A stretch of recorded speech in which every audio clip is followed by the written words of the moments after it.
3 tahun yang lalu, tepatnya 8 Januari 2019, terjadi peristiwa yang menggemparkan kota Bogor.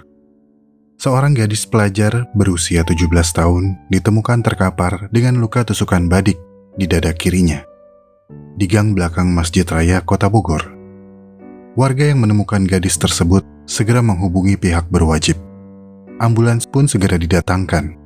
Namun sayang, gadis pelajar tersebut meninggal saat dilarikan ke rumah sakit. Andriana Yubelia Noven adalah anak sulung dari Yohanes Bosco Wijanarko dan Cornelia Lucia. Dia dan keluarganya tinggal di Cianjur. Gadis yang ramah dan cantik ini adalah pelajar yang berprestasi.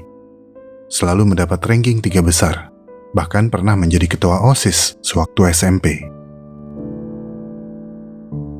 Untuk mengejar cita-citanya, Noven melanjutkan pendidikan dan merantau ke Bogor untuk bersekolah di SMK Baranang Siang dan tinggal di sebuah indekos yang tidak jauh dari sekolahnya. Noven adalah siswi kelas 12 jurusan busana. Noven memiliki mimpi menjadi fashion designer dan ingin kuliah di luar negeri. Jerman adalah negara impian Noven untuk mendalami dunia desain. Walaupun pandai bergaul, Noven cenderung tertutup dalam masalah percintaannya. Ketika berkumpul dengan orang tuanya, Noven hanya membahas kegiatan dan cerita-cerita di sekitar sekolahnya saja. Tidak pernah sedikit pun membahas percintaan. Dan hanya beberapa teman dekatnya saja yang tahu tentang hubungan percintaannya. Salah satu teman dekat Noven adalah Vanessa. Vanessa adalah teman yang sangat dipercaya sebagai tempat curhatnya. Vanessa adalah sahabat yang paling tahu Noven sedang dekat dengan siapa.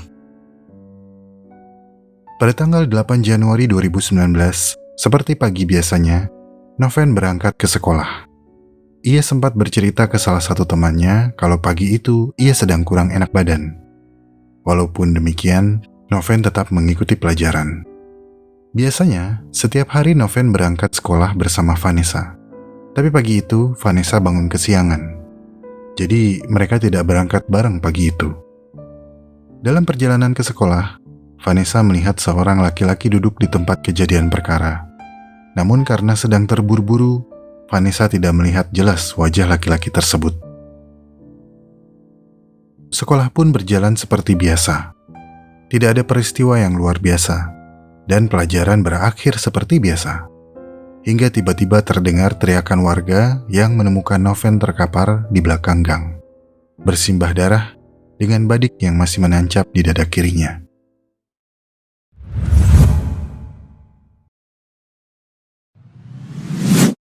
Kemudian, pihak berwajib segera menggali keterangan dengan menanyakan beberapa saksi mata dan kenalan Noven. Berdasarkan keterangan dari teman sekolahnya, ada yang sempat melihat Noven pergi dengan pria yang tidak mereka kenal. Dengan perawakan tinggi dan berkulit putih, mereka pergi membeli sesuatu di toko ADA. Namun setelah selesai, mereka pulang terpisah. Rekaman CCTV di gang pun didapat. Dalam rekaman CCTV, Noven terlihat berjalan sendirian ke kosan melewati gang di belakang Masjid Raya. Di saat itu, suasananya sepi. Hanya ada seseorang yang berada di ujung gang. Kemudian orang tersebut mendekati Noven. Karena jalanan ini tidak lebar, biasanya kalau ada 2 orang yang lewat berlawanan arah, pasti akan bergeser sedikit, supaya ada ruang untuk saling lewat. Namun sepertinya seseorang tersebut adalah seseorang yang Noven kenal. Orang itu terlihat menusukkan sesuatu ke dada kiri Noven. Dalam CCTV, Noven terlihat langsung terjatuh. Kemudian orang tersebut langsung melarikan diri, kabur meninggalkan Noven yang tergeletak.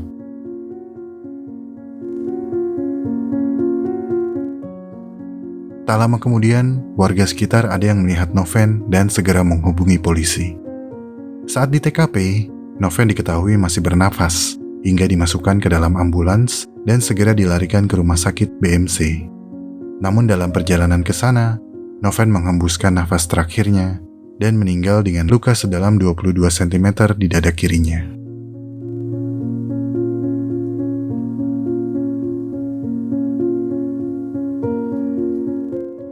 Beberapa hari sebelum kejadian, warga setempat dan petugas keamanan sempat melihat seseorang yang mondar-mandir di gang itu. Dan hal ini juga dibenarkan oleh penjaga indekos Noven. Ia sering melihat pelaku berada di sekitar indekos dan di Jalan Riau. Dia sempat mencurigai kalau pelaku kenal baik dengan Noven. Sepertinya si pelaku sudah merencanakan penusukan itu.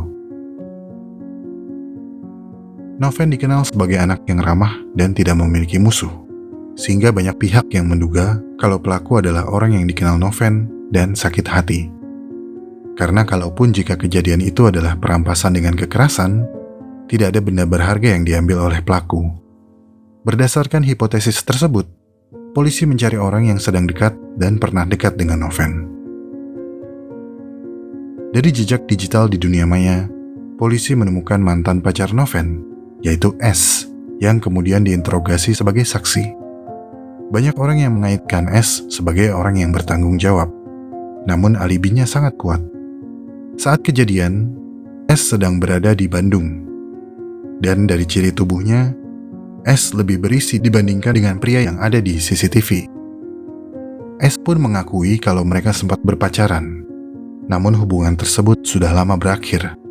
Akhirnya polisi tidak menahan S karena tidak ada bukti yang kuat. Dari keterangan Vanessa, polisi mengetahui kalau Noven baru dekat dengan seseorang di dunia maya melalui aplikasi Hago. Kita sebut saja orang ini no name, alias NN. NN sepertinya adalah teman curhat Noven. Berbekal bukti percakapan di aplikasi tersebut, polisi langsung mendatangi NN dan memeriksanya sebagai saksi. Saat pemeriksaan, NN memberikan keterangan bahwa ia baru kenal dengan Noven. Dari aplikasi Hago, mereka saling bertukar nomor telepon dan lama-kelamaan mereka kenal lebih jauh. Kemudian memadu kasih jarak jauh alias LDR. Suatu hari, keduanya sempat cekcok. Perselisihan ini dimulai ketika NN meminta foto Noven tanpa busana. Permintaan itu sempat ditolak halus oleh Noven, namun tetap dipaksa oleh NN. Noven kemudian meminta NN yang lebih dulu mengirimkan fotonya tanpa busana, dengan niat agar NN sadar bahwa permintaan tersebut tidak pantas. Tanpa disangka, permintaan itu malah dipenuhi oleh NN. NN mengirimkan fotonya yang tanpa busana kepada Noven. Dan dari situ, NN tambah ngotot agar Noven mengirimkan fotonya tanpa busana, karena sudah berhutang. Tetapi permintaan tersebut tidak digubris oleh Noven. Merasa terus diteror oleh NN, Noven kesal. Noven kemudian mengancam bakal menyebarluaskan foto syur milik NN jika masih terus menuntut hal yang aneh-aneh kepadanya. Dari situ, NN naik pitam dan mengancam akan membunuh Noven. Dalam pesan singkat, NN menulis, "Oh, saya datang nih ke Bogor, saya bunuh." NN beralasan kalau pesannya tersebut merupakan emosi sesaat dan tidak berniat sama sekali untuk melakukannya. Pada hari kejadian, NN memiliki alibi yang kuat dan sedang berada di Jawa Timur, sehingga polisi tidak menahannya.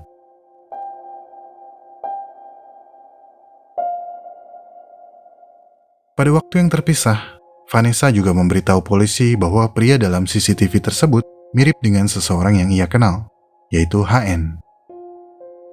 HN adalah alumni SMK Baranang Siang. Vanessa menjelaskan bahwa postur dan perawakan HN sangat mirip dengan pelaku.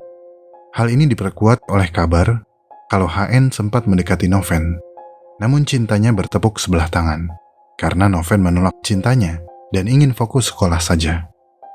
Beberapa teman Vanessa juga mengamini bahwa HN mirip dengan orang yang ada di CCTV. Namun mereka sepertinya memilih tutup mulut demi keamanan diri mereka masing-masing. Polisi belum memeriksa HN sebagai saksi, padahal banyak kejanggalan yang ia sanggah, seperti dalam postingan yang ia tulis dalam Facebook, "Jangan nyebar hoax bro, masih pada punya otak kan? Pelakunya udah ketangkep, ada tato di tangan kirinya. Mana ada gua punya tato." Padahal, polisi tidak pernah mendeskripsikan kalau pelakunya bertato. Dan jika dilihat di CCTV, pelakunya memang seperti sengaja memakai manset dengan motif agar terlihat bertato. Hal ini semakin mencurigakan. polisi berencana meminta bantuan FBI Amerika untuk mengidentifikasi pelaku penusukan, karena rekaman yang diterima dari CCTV kurang jelas dan tidak tajam, sehingga sulit untuk membuat sketsa pelaku. Ironisnya, dalam bedah kasus di acara Mata Najwa, tim Mata Najwa mendapatkan dan menampilkan rekaman CCTV dengan kualitas yang tajam dan jelas.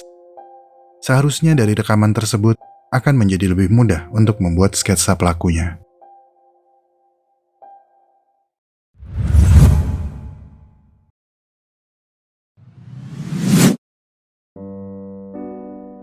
Kasus yang belum dirampungkan kepolisian sebenarnya cukup banyak.